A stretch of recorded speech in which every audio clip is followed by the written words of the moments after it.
આજે બસ અમદાવાદમાં જ નહીં પરંતુ ગુજરાતમાં અને ભારતમાં બસ આ એક જ નાદ સંભળાઈ રહ્યો છે, જય જય જગન્નાથ। કારણ કે આજે ભગવાનજી પોતાનું ઘર છોડી અને ભક્તોના દ્વારે અત્યારે પહોંચી રહ્યા છે અને અત્યારે ભગવાનનો રથ ક્યાં પહોંચ્યો છે તે જાણવા માટે મારા સહયોગી દીપિકા આપણી સાથે જોડાયા છે અને તેમની પાસે જ જઈશું અને જાણવાનો પ્રયત્ન કરીશું કે આજે કેવો ઉત્સાહ નગરજનોમાં જોવા મળી રહ્યો છે। દીપિકા,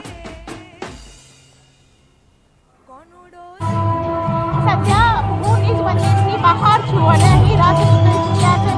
મારી નજીક જ અહીં છેલ્લો જે રથ છે સુભદ્રાજીનો રથ છે, જેના દર્શન કરવા માટે અહીં લોકો છે તે ઉમટી પડ્યા છે।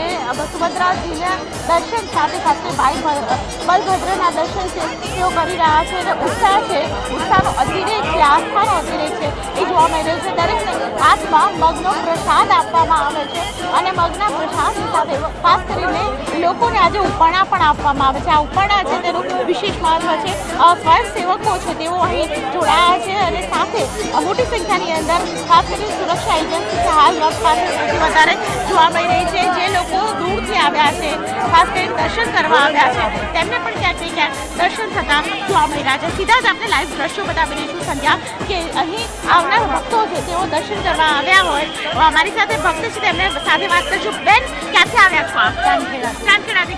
કેવા દર્શન થઈ ગયા દર્શન? અચ્છા, આજે ભગવાન નીકળ્યા છે, શું કહેશો? બહુ આનંદ થાય છે, ભગવાન નગર ચર્યા નીકળ્યા છે તો સુરક્ષા એજન્સી વચ્ચે ખાસ કરીને સીધા દ્રશ્યો આપણે લાઈવ બતાવી રહીશું સંધ્યા। એક્સક્લુસિવ આ દ્રશ્યો કે જ્યાં ભગવાન છે તેઓ અહીં નગરચર્યા તેમની શરૂઆત થઈ છે। પહેલો પડાવ કે જ્યાં જમાલપુર મંદિરની અંદર ખાસ કરીને અહીં જ્યારે આવતા હોય, મારી સાથે અમદાવાદ મ્યુનિસિપલ કમિશનર છે બંચાવાની નિધિ, તેઓ પણ ખાસ કરીને અહીં જોડાયા છે। રથયાત્રા દરમિયાન વિશેષ પ્રકારે અનેક બાબતોનું ધ્યાન રાખવું પડતું હોય છે અને પહેલો રથ જે છે તે જગન્નાથ ભગવાનનો આ રથ છે અને જગન્નાથ ભગવાનના રથની સાથે સાથે ખાસ કરીને કોર્પોરેશન ખૂબ જ કામ કરી રહ્યું છે। સર, જે પ્રકારે કામગીરી થઈ રહી છે, શું કહેશો? આજે તો ભગવાનની રથયાત્રા અને કોર્પોરેશન માટે સૌથી મોટી જવાબદારી। યસ, કોર્પોરેશન તમામ કામગીરી જે છે એ કરતા રહે છે અને પોલીસના ટીમો કામગીરી કરતા રહે છે। મને લાગે છે આ ભગવાનજીનું રથયાત્રા ખૂબ સરસ રીતે નીકળે એવું શુભેચ્છા આપી।